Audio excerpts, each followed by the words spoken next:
with me. We in your city. We going, turn, we going select. Get with me. We in your city. Hey, what up, y'all? Welcome to another episode of the Real Mojo Point of View and Sports Reviews podcast edition. So what's going on, y'all? What is going on? So I want to jump off into today's show with talking about the Lakers. So, you know, with Anthony Davis and obviously LeBron James, they're the defending champs, right? All right. So what they ended up doing was not much on the free agent trade deadline and all that. Transaction wise, they didn't do much. They did a lot, but they didn't do much. They got Andre Drummond. So, the crazy thing is, with all the firepower that the Brooklyn Nets have, right? I still feel like Andre Drummond, Anthony Davis,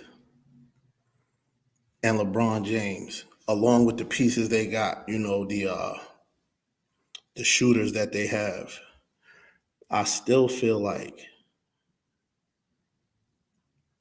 they're going to push Brooklyn to the brink. I feel like they're going to push Brooklyn to maybe 6 games. I just don't see that team with that size getting swept. And that size, that means something.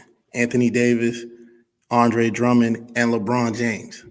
That's size that means something. That's not just big taking up space or big for nothing. That's size that means something.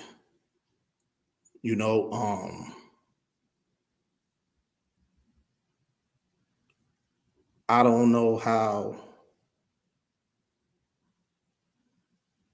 anybody's gonna deal with that. I don't know how anybody's gonna deal with that.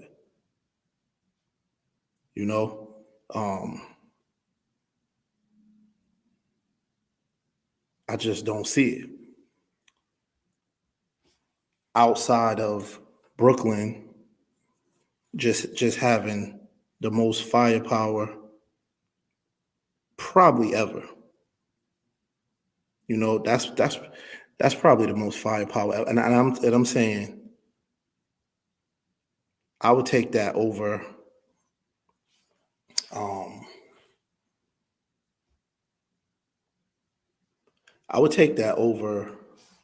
Golden State's team. I would take this Brooklyn team over the Golden State team. That one. I don't see nothing. I don't see nothing really stopping this team but themselves and injuries. It's just too much quality size on this team. It's just too much quality size. Like, in the little time Andre Drummond did play last night, and he got injured. Sorry, excuse me, y'all. He got injured, right? So the little time that he did play last night, he ended up getting injured. And just what he was doing, blocking shots, eating up space, rebounding. So now that's less rebounding Anthony Davis got to do, less banging he got to do, less LeBron got to come down and help him. It's gonna be tough, man. They're gonna be a tough. They're not losing in the West. I'll say that. So the Clippers are all done. The Clippers are all done. They're not losing in the West. I just don't see it happening. Just what it is going to be,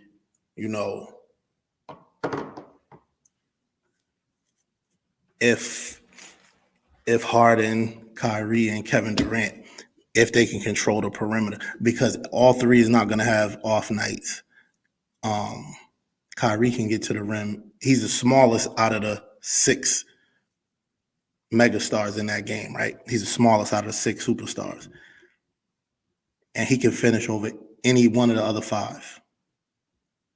Yeah, like Kyrie's a magician. There's just no stopping him, right?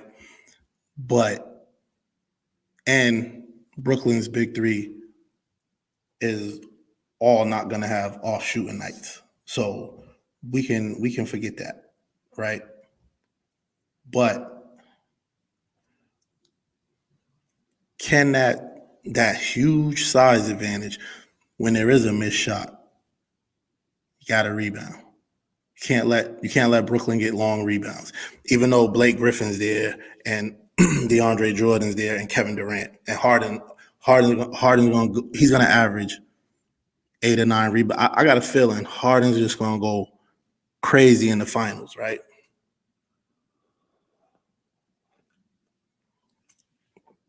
I got a feeling James Harden's gonna go crazy in the finals, but I don't know that he's not gonna be able to stop LeBron, and none of the other guys are gonna be able to stop, the bigs from LA. And that's going to be the telling factor. If they can just bang, pound the nets out of the game, out of the series, wear them down, wear them out, that would be the telltale of the series. But if you get into an up and down the court game, running, gunning, they can hang it up maybe in 5. Because even though, that Nets team is like nothing we never seen before, even though it's like nothing we never seen before, it's still not it's not invincible, even though right now they're playing on a crazy pace right now. They just took over the first place, sole first place in the East, a much improved East too, I might add. The East is much improved, Doc Rivers back in the East. And look at Philly. Because I always said, the last few years, Philly just don't got what it takes, right? Philly don't got what it takes. But now they got Doc Rivers, who's telling his guys the truth. Embiid, you're not the GOAT. Ben Simmons, you're not the GOAT. This is and this might be you guys' team, but you're not running the show. So now they got a coach who's actually running the show, and look what's going on. And then jumping back to Brooklyn, we gotta say Brooklyn took over the East, took the lead in the East without Kevin Durant. Harden went out the other night, and they was down by about 20, 22, I think, 22, 23. And look what happened. Without Harden and KD for the stretch run of that game. But Kyrie, he trusts his team because he got tunnel vision for Joe Harris. He actually bowled it to him. He rolled it to Joe Harris at one point, then he got all the way to the rim, found Joe Harris. He just took the defense down with him, collapsed on him, saw Joe Harris, hit him, boom, another 3. So, and then Blake Griffin hit a 3 to really just end the game, put the game out of reach. Ain't no coming back. So it's going to be tough for the Lakers to deal with that. But see, if LeBron James, Anthony Davis, and Andre Drummond collapse on you, those are all huge bodies. So it's going to be huge. It's going to be hard to find an open shooter or something like that. So he would have to make that pass quicker, which would give the defense, a better chance of recovering. And that's what I'm saying. And they're all athletic. Andre Drummond's not going to do too much out on the perimeter, but Blake Griffin and DeAndre Jordan and Claxton is not going to be a lot for them down low with him, with Andre Drummond there.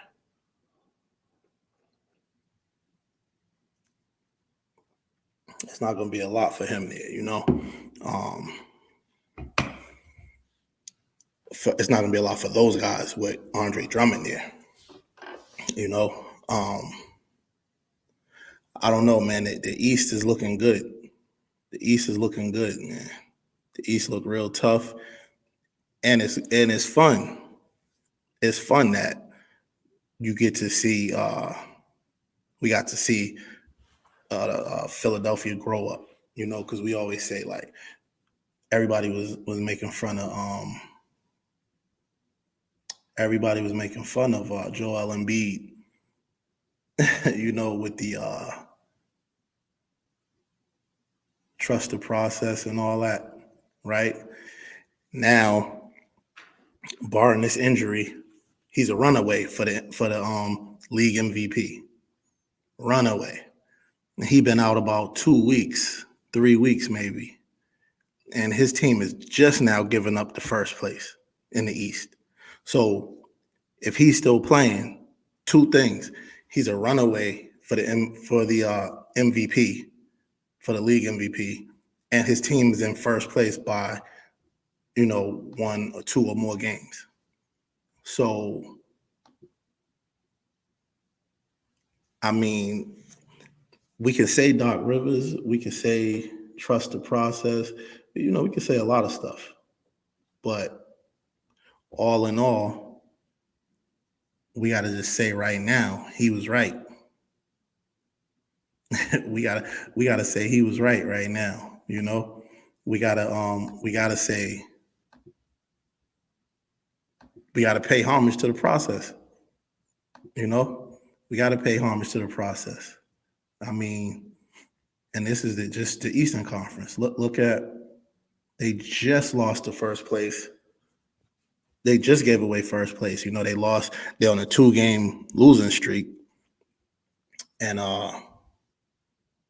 Brooklyn Nets is on a 3-game winning streak. And the last 10, Philly 7-3 without Embiid.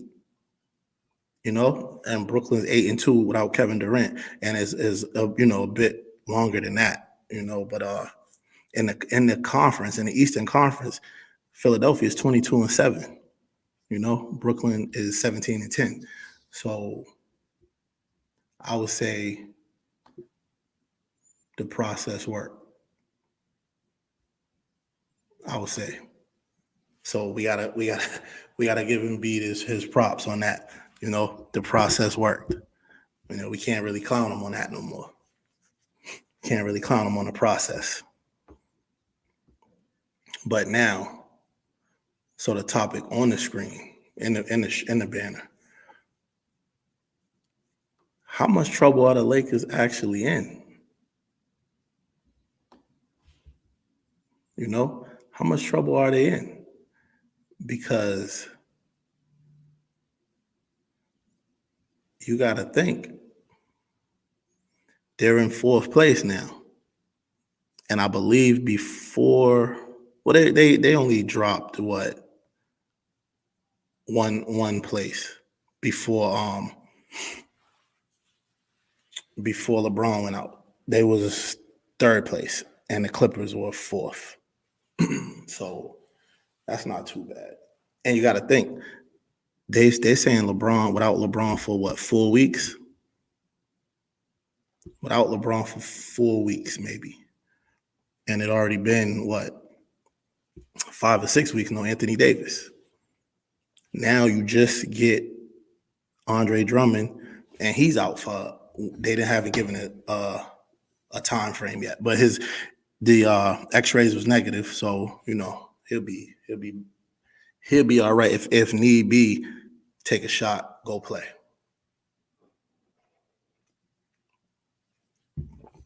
If this is playoff time, you take a shot and you go play. But what you're gonna run into now is you're gonna run into dropping down a couple seeds in the West. Which is something you don't want to do. You don't want to drop down in the West because those teams at the top, you wanna let them get beat up on, get some wear and tear in the playoffs. You don't want to jump right in while everybody's fresh in the first, second round, and they're good, and you're coming off injuries, right?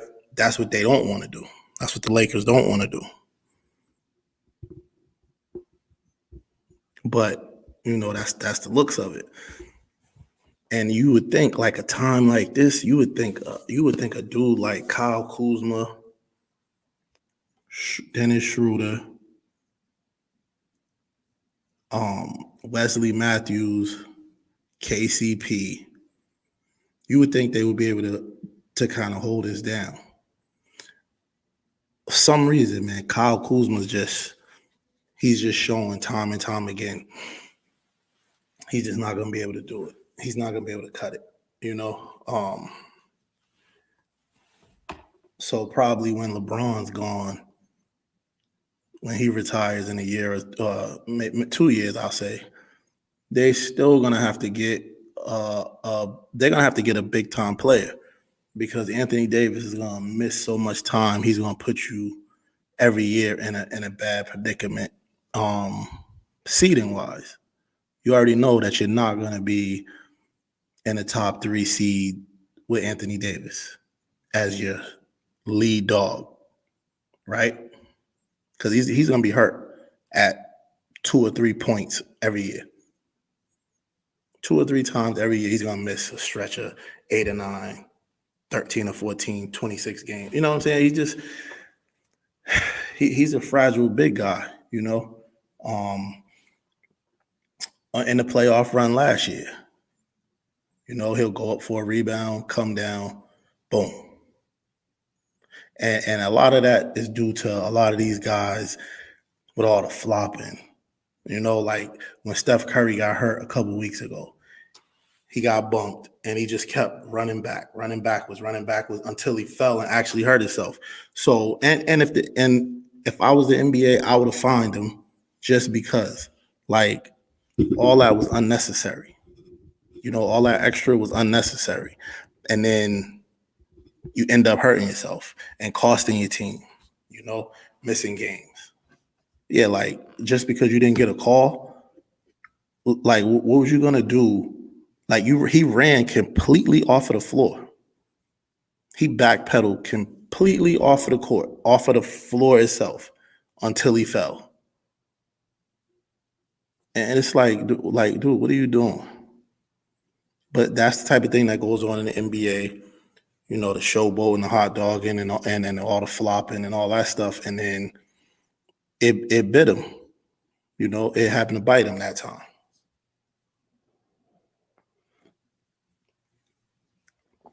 So I don't know what to tell him, but he cost his team some games. I mean, and it's not like they was gonna come out and do a bunch of huge numbers anyway. But he cost his team some games with that, And I'm pretty sure, looking back, he won't do that again. And then other star players looking back, they're not gonna do that again. They're not gonna do that, It's just unnecessary. And that goes along with, like I said, if I was the NBA, I probably would have hit him with a fine also, just for, that was excessive and ended up hurting itself, So they're at a disadvantage, but we're going to get to them later on in the show. But, the Lakers are just, right now, they went from, because all 3 of those guys healthy, I believe they could overtake Utah, Utah, what it is with Utah is they're playing together real well. Everybody on Utah accepts the role. Everybody understands, what it is. It's Donovan Mitchell's team, and the best thing Utah could have did for him was get Conley. That's the best thing they could have did for him, because it was getting to be like a James Harden situation. He would find himself doing way too much. He would find himself doing way too much. Bring the ball up, set up the offense, defend the best guard, and have to score. And he's young, but over the course of 48 minutes, and he's a high energy guy, over the course of 48 minutes, he's burned out. He may not be burned out for the season, but you give it all you got every night. He's burned out by, the end of the third quarter, mid fourth quarter. He don't got too much left. And then some nights, the adrenaline, he'll push through and he'll go for 25 or whatever in the second half or something like that. But that's not normal, And for them to bring in Mike Conley, he's saving so much energy, man, and just conserving so much energy. And then Mike Conley will go get you 25. Him and the young guy had a battle the other night. So Ja Morant from Memphis, they was just going at it the other night, But Conley's a vet, seasoned vet at that, crafty vet. You know what I'm saying? So he ended up, Morant outscored him obviously because he's the primary everything on his team, but he's going to run into the Donovan Mitchell effect, the James Harden effect before he got traded. You got to do so much. You can do it at 21, 22, but once you get 26, 27, 28, and you start taking, the NBA abuse, then you need a little help. So Ja Morant, as great as he is, they're going to have to get him another guard. Well, actually, they will have to get him a big and a wing, because Brooks is pretty good.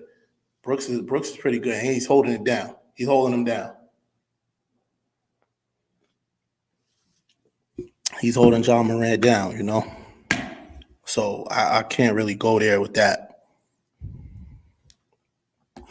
But now, we're going to jump into a sore topic for me because I'm a Celtics fan, not a hometown guy, even though, I live here in Mass. I'm not like a big, because I don't like the Patriots and I'm cool with the Red Sox. But for the next topic, here we go. Have the Celtics got worse? Or has the East got better and the Celtics just stayed the same? That's the question I want to ask. So it's like a two-part. Have the Celtics got worse? Or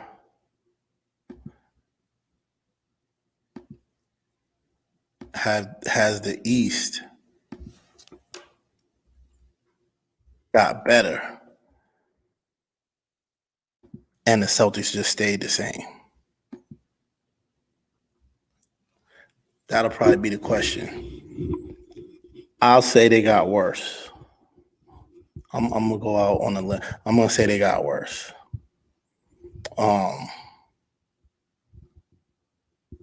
They lost too much. They lost a lot over the last few years.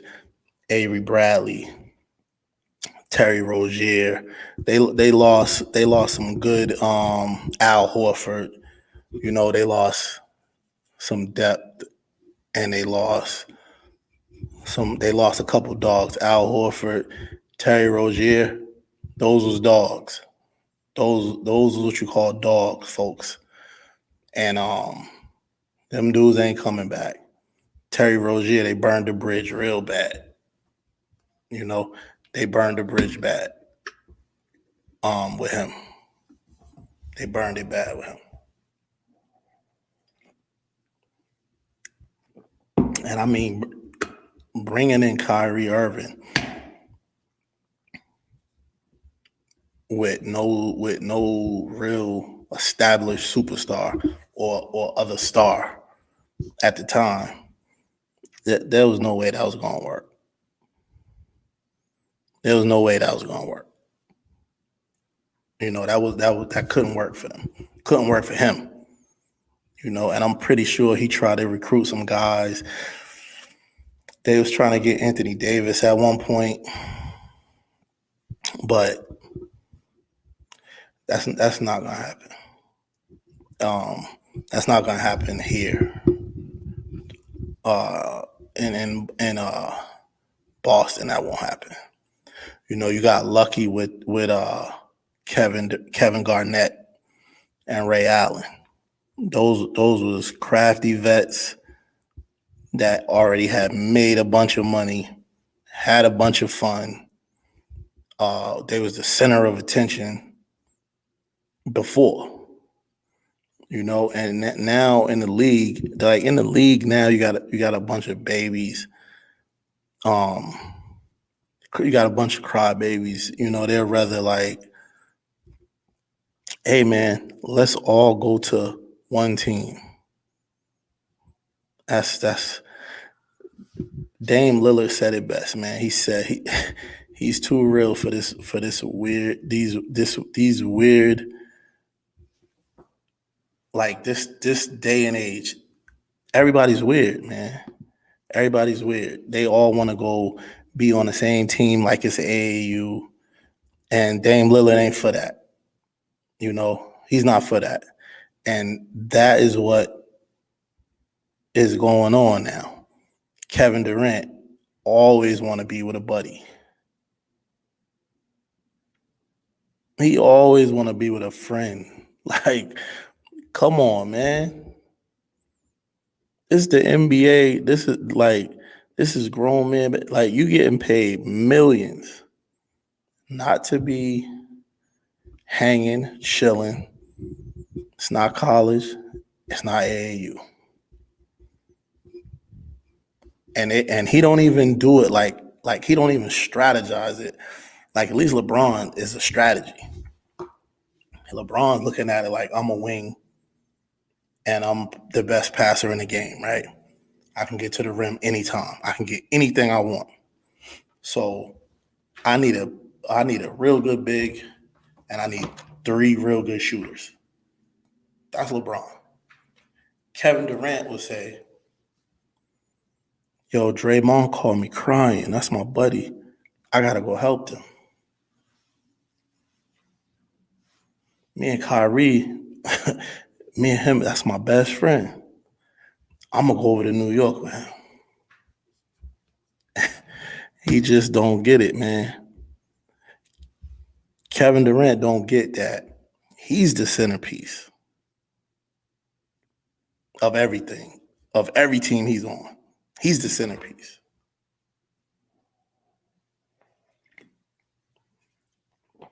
He's not an addition. You know what I'm saying? He's not adding on. He's not adding to what's going on. He is what's going on. And everybody else is adding to him. He's the meat in the soup, and everybody else is the sides. He's the main, and everybody else is the sides. I don't, for some reason, he don't get it though. You know, he don't get it for some reason. But, and that's his personality. And then, you know,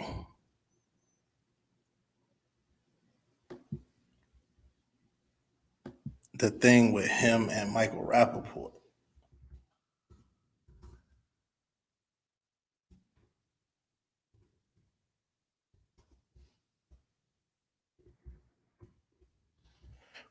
That's just crazy.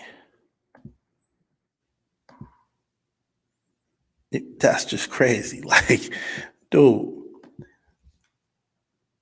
people is allowed to comment and all that. I mean, people gonna comment on what you do, man.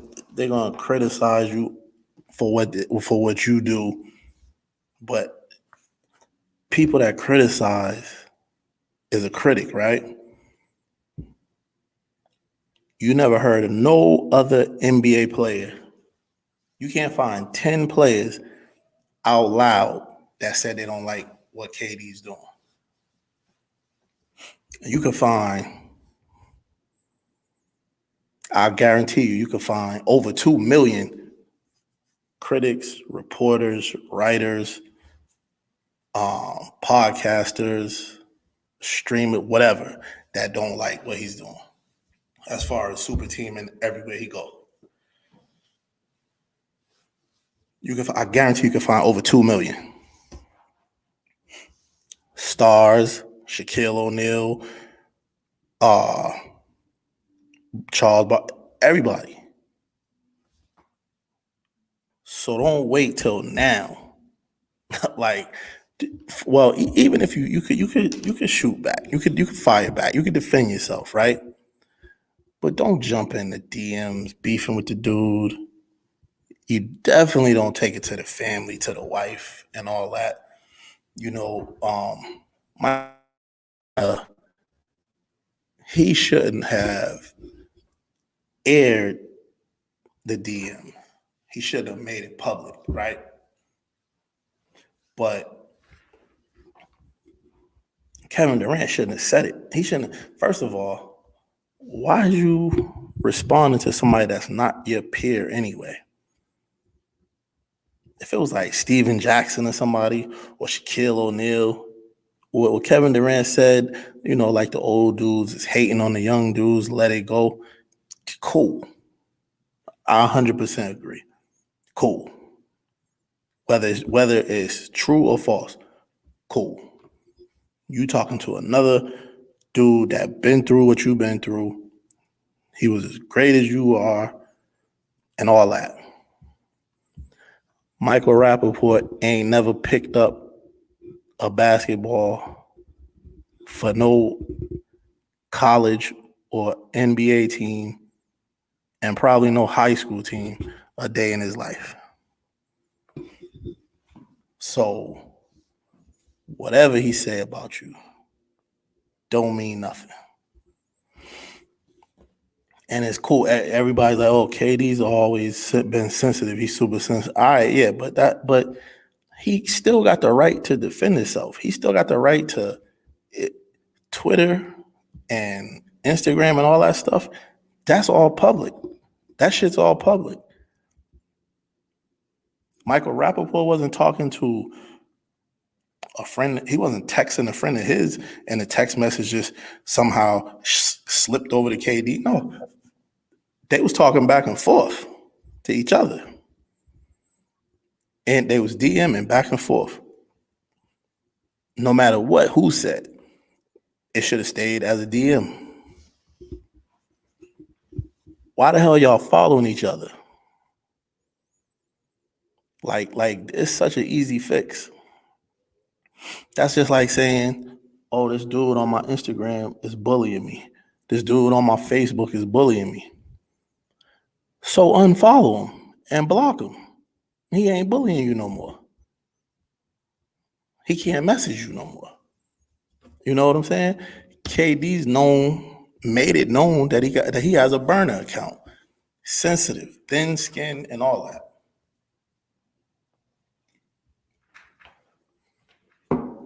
But he just can't separate. The thing is with KD, he just can't get it. Why? He's so great, and everybody keep coming at him. That's why they keep coming at you, because you're so great. Michael Rappaport is a diehard Knicks fan. If Kevin Durant goes to the Knicks, the conversation will be totally different.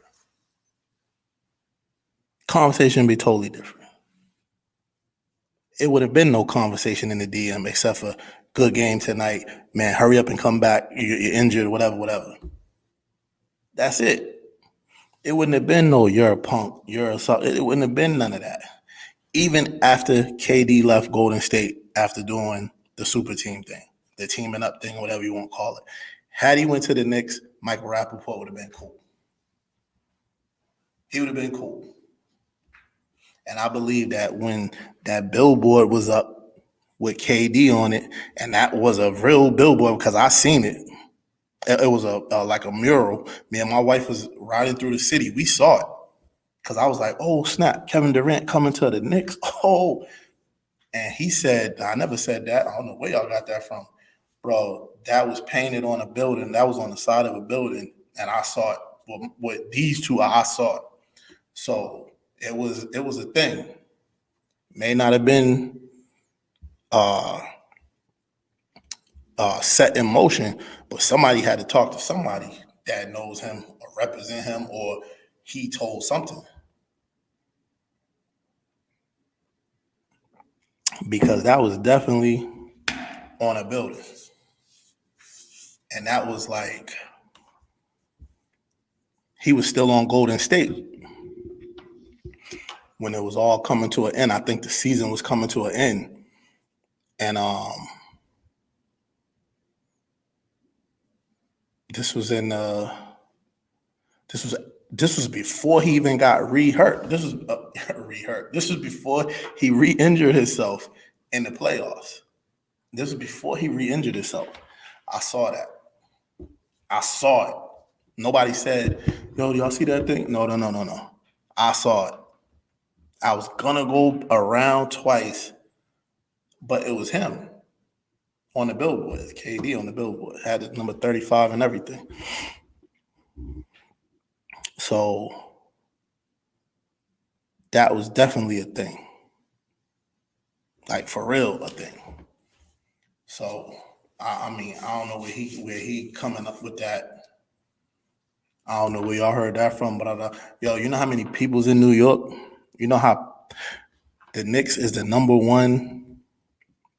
The Knicks is the highest priced tickets in the NBA. The Knicks is the highest priced franchise in the NBA. So I ain't the only one that's seen that billboard. KD. He probably didn't see it, but I ain't the only one that's seen it. And if I'm not mistaken, it was like only a couple blocks from MSG, from Madison Square. It was only a couple blocks. I'm serious. It was only a couple blocks, and it made me think about it a couple days ago when I went by Madison Square Garden and I looked over there, and it was another I want to say sign or a mural or something up there. It was another one, and I was like, oh, that's where, and that's where the KD thing was at. It hit me like that. So yeah, you can't say that was fake. It may not have been no contract discussed or none of that discussion on him to go there, but somebody thought he was going there. Somebody was speaking to somebody, and then maybe because they had so much money, and it was clearly he was done in Golden State. He was falling out over there. They already had fell out. It was over. Maybe that's the Knicks was just saying, you know what I'm saying, we get this buzz going, whatever. But I don't even live in New York, and I was there, and the buzz was going with me because I was like, oh snap. So I don't know what he's talking about, but yeah. But Rappaport could be mad about that. You don't know what they were saying in that. And it looked like he had took away some messages on his part. Rappaport looked like he deleted some of what he put in there. So, we could have missed something. We could have missed something real easy that he said to KD. And then KD responded. But regardless of what he said, though, you can't You can't throw the wife in there. You can't talk about his wife. You can't talk about his kids. You can't do that. Yo, I don't care what he said. Because at the end of the day, I'm gonna tell you two ill things. One, y'all both grown men, right? Two, y'all both in New York. Y'all not even 10, I guarantee they don't even live 10 minutes apart. So if it get that heated, bruh, that before I even say something about your wife, I'm gonna just say, yo, tell the Nets you want to go get some shots up. Tell them I'm gonna come in there and rebound for you, and we could get in there and get it in. We can get in there and get it in. Period. I'm not bringing up your wife or your kids or none of that. You know what I'm saying? And I'm hoping you don't bring up mine, because either way, we got a link either way. You know what I'm saying? We got a link either way. I ain't gonna do it just because, but Kevin Durant's super sensitive, and he probably feel like, that's the only thing he could have said or did to make Rappaport feel however he was feeling at that point in time, I guess. But Kevin Durant don't got no kids or no wife, so he don't know that doing that type of shit would get you hurt. Never mind a basketball. Never mind Achilles. I mean, you know what I'm saying? Talk about somebody's wife and kids, man. That would get you in a jam, bro, in hot water.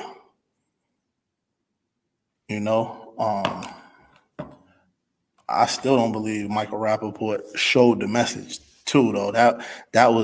That's not gangster. If you was in his DM, and I'm pretty sure he jumped in Kevin Durant's DM first, because what the hell would Kevin Durant care about him? He don't do nothing that Kevin Durant ever sees, or you know what I'm saying? So I'm pretty sure he said something. KD responded, and it just probably went from there. Went too far from there. And it's kind of disappointing, because I like both of them for what they do, but Kevin Durant is he's just way too sensitive, man. He gotta get up out of that. He gotta get up out of that, acting like that. He gotta chill, because pretty soon you ain't gonna be able to play basketball no more. So you got to find something else to do, and you keep burning all these bridges in the media. You keep burning all these bridges in the media. Ain't nobody gonna want to work with you when you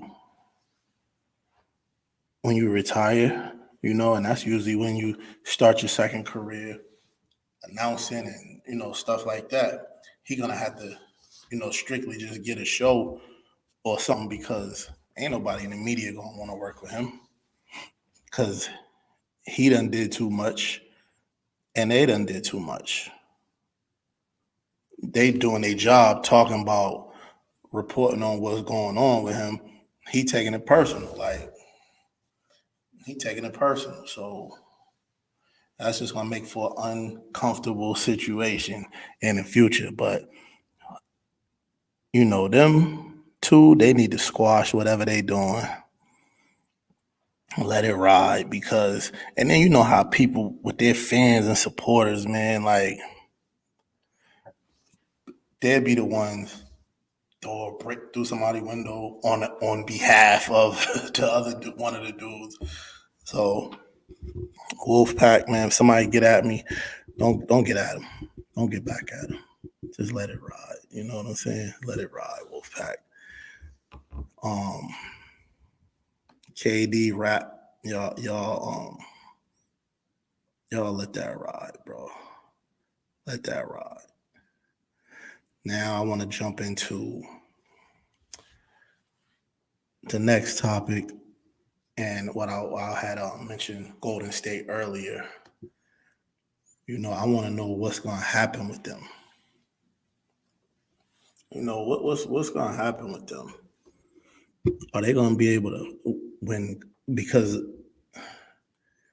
even if Clay was there, I don't think they'll be nothing higher than maybe a 3 seed right now. I just feel like teams is getting better because of them. Teams are getting better because of them. So they stayed the same. And when I'm talking about teams got better, right? I'm saying like athletically and defensively, right? So they're not going to be able to just come down and shoot 65 threes a game because teams got wing defenders now, 6'7", 6'8", playing the 1 and the 2. So even if you make it to the finals, to the playoffs or whatever, because that's the reason why Golden State always had a problem with the Celtics 2 years ago. And, when they was winning those championships, because Avery Bradley, Marcus Smart, Jaylen Brown, and Tatum, and Gordon Hayward. So you had a bunch of guys from, and then Terry Rozier coming off the bench.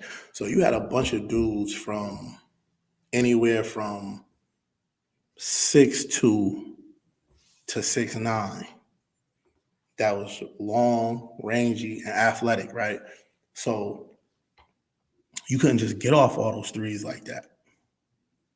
You couldn't just come down, make a couple moves, and just pull up, because you make a couple moves, the guy's 6 inches taller than you, in Steph's case, he didn't really go nowhere. And he could recover, and, mess with your shot a little bit. So, and then Clay was like a catch and shoot. So he didn't have the ball between the legs, stepping back and all that, regardless. So then you come into the problem of him. If Steph can shake away and get ready to pass it, it's not hard to guard Klay Thompson, especially not now with 2 back-to-back devastating injuries. You don't got to do much.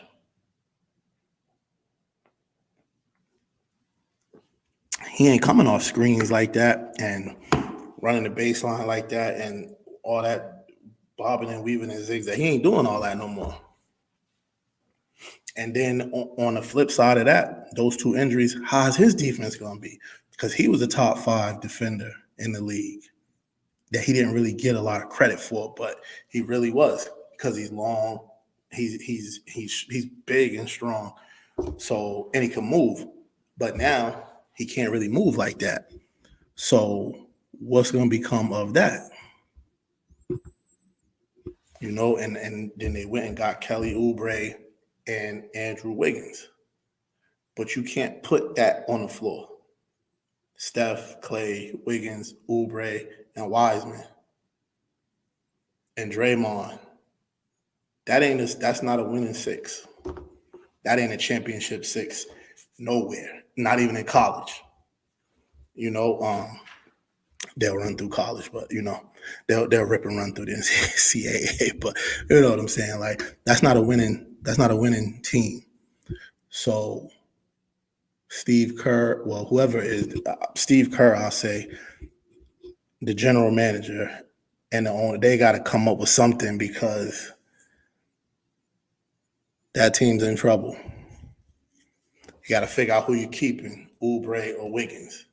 Wiggins worth more money, so you're probably going to keep Oubre, unless you see something down the stretch of this season that would tell you that Andrew Wiggins is going to pan out, because he ain't panned out so far. He haven't panned out at all so far, to me. I could do without him. Even in college, I never seen a top player have more single-digit scoring games. In the tournament, he had a single-digit scoring game, and guess what? Bounced out.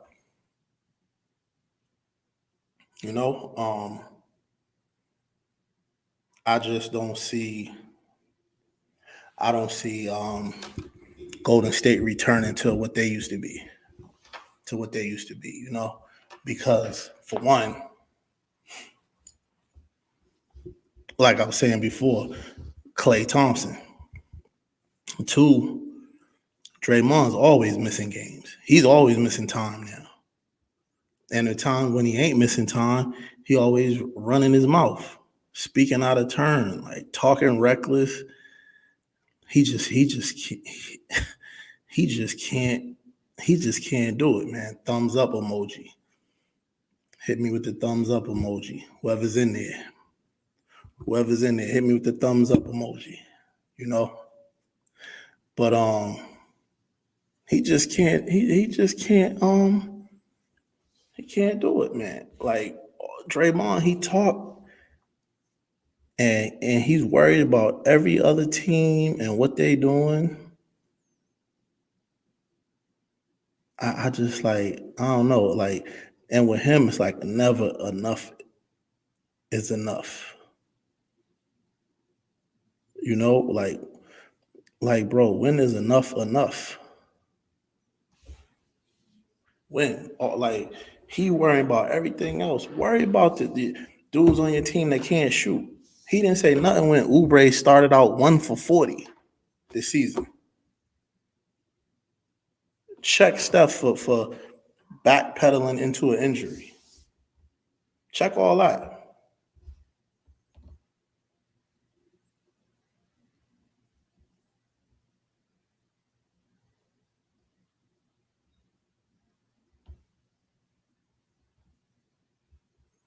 You know what I'm saying? But all he want to do, talk about Charles Barkley. First of all, matter of fact, I ain't going to bring that up. I'm over that. He didn't have no business talking about that. And a lot of the stuff he be right about, but don't do it in a post-game interview where you was hurt. You didn't even play in the game. They want to talk about the bad play from your team, the missing play from you not even being there, and you talking about Andre Drummond and James Harden, what they doing. Don't worry about what they doing. They're not coming to play with you. You know what I'm saying? So, don't worry about all that. Worry about getting in that locker room, getting your team together. You know what I'm saying? Worry about that. That's the only thing that should be concerning Draymond Green is the Golden State Warriors. Wiseman is that Golden State is gonna have to do something like what the Lakers just did, because Wiseman is a tall guy, but he's not a big. I feel like they're gonna have to let him develop his game a lot. They're gonna have to let him develop his game, and they're gonna have to get a big body in there that can bang. I don't know who right now. They're gonna have to figure something out in the off season, but they're gonna have to do something like that, because I just don't feel like it's gonna be. They're not gonna be what they used to be, But getting back to this Celtics thing, man, did y'all see how they just let Luka they let him just go off? You got all these wing defenders, Jaylen Brown, Tatum, Marcus Smart, right? And now you got Evan Fournier. So you telling me none of y'all could stop Luka from doing what he wanted to do? None of y'all couldn't even slow him down. This is what I'm saying. Like that move at the end, getting Fournier, Aaron Gordon was in the mix. Next thing you know, he's out of the mix.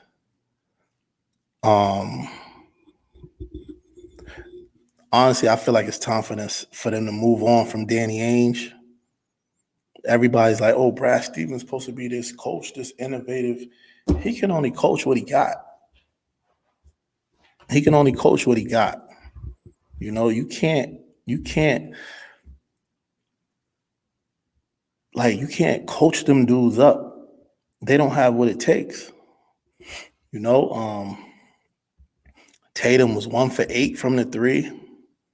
He grew to 6'10". He got handle. He can get to the rim. Why are you shooting 10, 8, 9, 10 threes a game? Why? Jaylen Brown, and it's just like Jaylen Brown, Tatum. There's no other threat. Like even Kemba had a 20+ point game against Dallas, right? No, they was down 20 something points. So like Kemba don't have no impact on the games.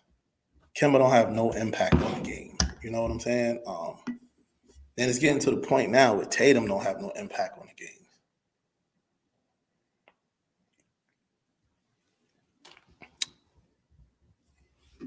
Marcus Smart definitely don't have no impact on the games. Because if he's the dog, you sick on everybody. And you sicken them on somebody and the guy still have 36, 37, then dog don't got no bite. And like I said, I'm a huge Marcus Smart fan, but he's 4. Luka's 6'7". The majority of these guys that is taking over the game now, and I ain't talking about Dame, I'm talking about younger. The guys coming in that's younger than Dame, like Luka, Devin Booker, those type of guys. Those guys is all 6'7", 6'8", Tatum and those type of dudes. Them dudes is all 6'7", man, 6'8". Like Kevin Knox when he comes back, R.J. Barrett, Anthony Edwards. Those are big guys. You can't just throw Marcus Smart over there and tell him to shut those dudes down. That's not likely. Even though he is 240 or 230, whatever he is, he's a strong, athletic dude. But the thing is, those dudes is not back to the basket. Back to the basket, he can keep you at a distance and do what he wants you to do. He couldn't even stop Fournier.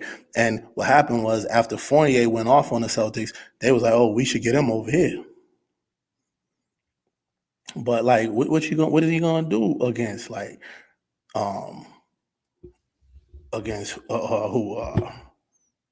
for Tobias Harris and those guys? What's gonna happen?